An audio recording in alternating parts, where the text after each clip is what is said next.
I often hear students say, well, you can't know anything that happened 2,000 years ago.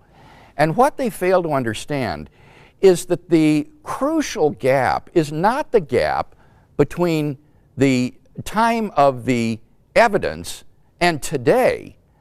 The crucial gap is the gap between the evidence and the events described by that evidence. If the gap between the events and the evidence for those events is short, then how long it has been since the evidence in those events to the present day is just irrelevant. Good evidence doesn't become bad evidence simply because of the lapse of time.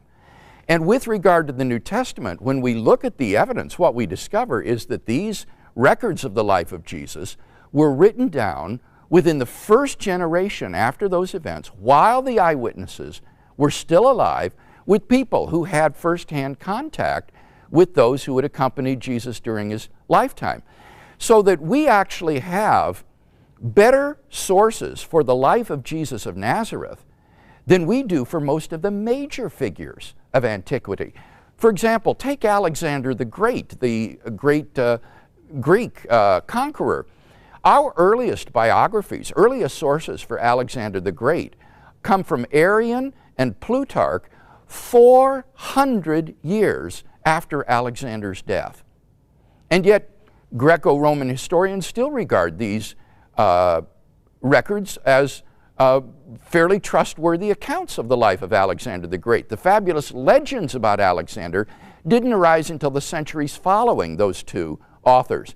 And contrast that to the New Testament, where we have books and records that are written within the first generation after the events while the eyewitnesses are still alive.